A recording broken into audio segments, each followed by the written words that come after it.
ఇక Johnny master కేసుకి సంబంధించిన బ్రేకింగ్ అప్డేట్ చూస్తున్నాం. ఇటు జానీ మాస్టర్ కేసులో మరో ట్విస్ట్ నెలకొంది. జానీ మాస్టర్ భార్య అయేషా పైన కేసు నమోదు చేయడం కోసం రంగం సిద్ధమవుతోంది. అయేషా పైన బాధితురాలు తీవ్ర ఆరోపణలు చేశారు. తనపై దాడి చేశారని, బెదిరించారని బాధితురాలు పోలీసులకు స్టేట్మెంట్ ఇచ్చారు. ఈ క్రమంలోనే జానీ మాస్టర్ భార్య అయేషా పైన చర్యలకు పోలీసులు సిద్ధమవుతున్నారు.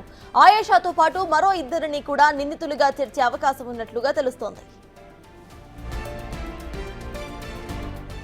ఇక ఇదిలా ఉంటే బాధితురాలిని కొట్టినట్లుగా ఒప్పుకున్నారు అయేషా. ఈ విషయాన్ని బిగ్ టీవీ డిబేట్ లో సైతం చెప్పుకొచ్చారు. ఆమె అసలు బాధితురాలిని ఎందుకు కొట్టాల్సి వచ్చిందో కూడా వివరణ ఇచ్చారు.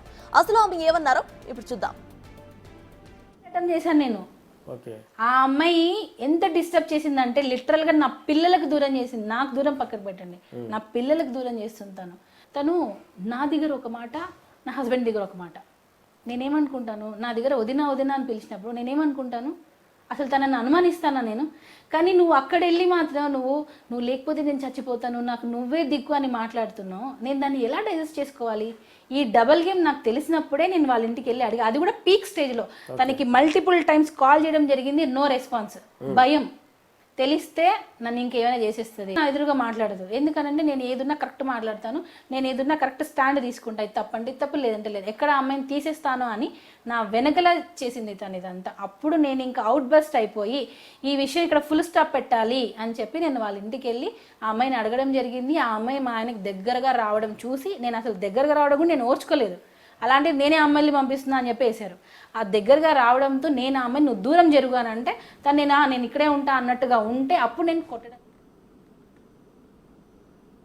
ఇదే అంశంపై పూర్తి డీటెయిల్స్ మా ప్రతినిధి రాణా అందిస్తారు. రాణా, చెప్పండి. ఇటు జానీ మాస్టర్ భార్య అయేషా పైన కూడా కేసు నమోదు చేసినట్టు తెలుస్తోంది. ప్రెసెంట్ అప్డేట్స్ ఏంటి? ఆవిడ మీద కేసు నమోదు చేయడానికి గల కారణాలు ఏంటి?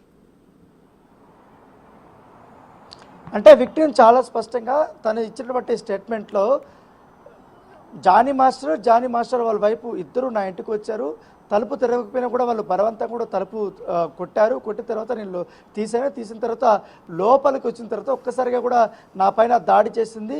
దాంతోపాటు బూతులు తిడుతూ కూడా నా పైన కొట్టింది పలుమార్లు కూడా ఆమె స్టేట్మెంట్లో కూడా చెప్పినటువంటి నేపథ్యం. కాబట్టి దాన్ని బేస్ చేసుకొని ఇప్పుడు పోలీసులు కూడా కేసు నమోదు చేయాలనే ఉద్దేశంతో కూడా ఉన్నట్టుగా మనకు తెలుస్తుంది. ఎందుకంటే దీంట్లో మరొక అంశాన్ని కూడా విక్టిమ్ చెప్పినటువంటి నేపథ్యం. ఎందుకంటే ఏదైతే మత మార్పిడి చేయించుకొని మా జానీ మాస్టర్ని పెళ్లి చేసుకోమనేసి కూడా నన్ను బెదిరించింది అనేది కూడా విక్టిమ్ చెప్పింది. కాబట్టి దాన్ని బేస్ చేసుకొని కూడా వాళ్ళు కంప్లైంట్ ఇచ్చింది. కాబట్టి దాన్ని బేస్ చేసుకొని మెయిన్ ఈ యొక్క కేసును నమోదు చేయబోతున్నట్టుగా మనకు సమాచారం అవుతుంది. దానితో పాటు మరొక ఇద్దరి పైన కూడా కేసు నమోదు చేసే అవకాశాలు కూడా చాలా స్పష్టంగా కనపడుతున్నాయి. ఎందుకంటే విక్టిమ్ ఏదైతే కన్ఫెషన్ స్టేట్మెంట్లో కానీ అలాగే ఆమె ఇచ్చినటువంటి స్టేట్మెంట్లో మీద ప్రధానంగా ముంబైలో నా పైన అత్యాచారం జరిగినప్పుడు అప్పుడు ఇద్దరు అసిస్టెంట్ కొరియోగ్రాఫర్స్ అయినటువంటి మోయిన్ కానీ రాహుల్ కానీ ఇద్దరు కూడా నాతో పాటు ట్రావెల్ చేశారు. వాళ్ళకి అవన్నీ కూడా తెలుసు.